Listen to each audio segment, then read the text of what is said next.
अगली खबर का रुख करेंगे। उत्तर प्रदेश में अभी निजाम बदला ही था कि गुनहगारों ने अपने तरीके से बता दिया कि वो आसानी से बाज नहीं आने वाले। इलाहाबाद में सरे शाम एक बीएसपी नेता को गोलियों से छलनी कर दिया गया। फिलहाल पुलिस को इस कत्ल के पीछे सियासी रंजिश का शक है, लेकिन एक हकीकत यह भी है कि जिस नेता का कत्ल हुआ है उस पर भी 30 से ज्यादा आपराधिक मामले दर्ज थे।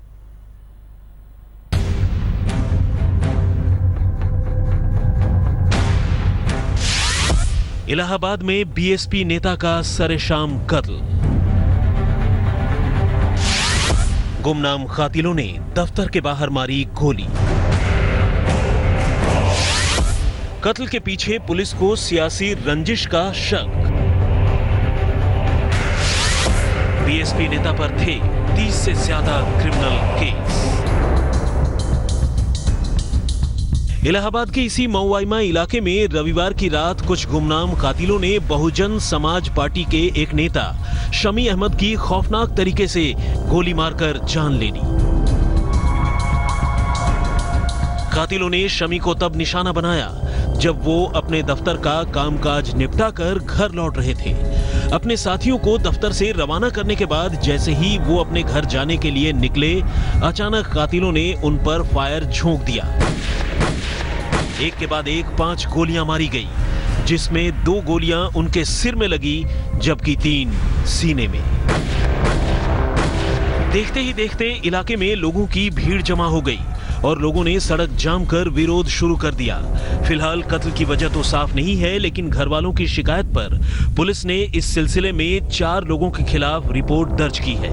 इनमें बीजेपी के मऊआइमा ब्लॉक प्रमुख सुधीर मौर्य, जिला पंचायत सदस्य के पति अभिषेक यादव और एक अन्य शख्स जाबिर अली समेत 4 लोग शामिल हैं। घटना हुई थी, हमको फोन किए, बुलवाया गया, चलो खाना खाना है। हम लोग गए होटल पे, खाना खाए। खाना खा के पावर आई, उसके बाद पावर 5 मिनट बाद आए, इनको गाड़ी से उतारे। यहाँ उतारने के बाद हम लोग चले गए अपने घर जाने लगे। उसके बाद फिर घर पहुंचते ही जैसे पहुंच रहे हैं वैसे ही फोन आ गया कि जैसे कांड हो गया और मुझे गोली मार दिया गया। तो हम लोग तुरंत भाग के आए, देखे थे हाँ खत्म हो चुके थे। तकरीबन 2 दशकों तक समाजवादी पार्टी की राजनीति कर चुके शमी अहमद अभी हाल ही में बीएसपी में शामिल हुए थे।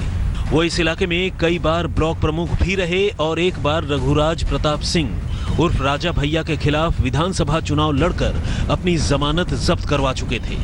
पुलिस को भी इस मामले में सियासी रंजिश का ही शक है, लेकिन वो शमी अहमद के पुराने रिकॉर्ड के मद्देनजर भी तफ्तीश कर रही है, क्योंकि खुद शमी पर ही 30 से ज्यादा मामले दर्ज थे।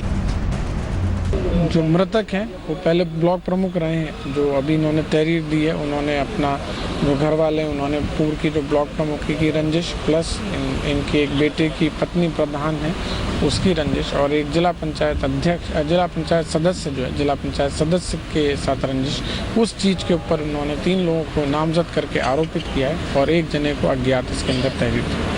इनका भी तो आपराधिक इतिहास रहा है? इनका भी आपराधिक इतिहास रहा है और लगभग जो अभी तक प्राप्त जानकारी है लगभग 30 के आसपास मुकदमे अभी तक जानकारी में आए कि इनके ऊपर थे। ये हिस्ट्री शीटर भी रहे हैं। फिलहाल पुलिस ने इस सिलसिले में रिपोर्ट दर्ज कर ली है, लेकिन सूबे में आए नए निजाम के फौरन बाद हुई कत्ल की इस वारदात ने यह साबित कर दिया है कि बीजेपी के लिए यूपी में गुंडों पर लगाम लगाना कोई आसान काम नहीं होगा। पंकज श्रीवास्तव, इलाहाबाद, आज तक।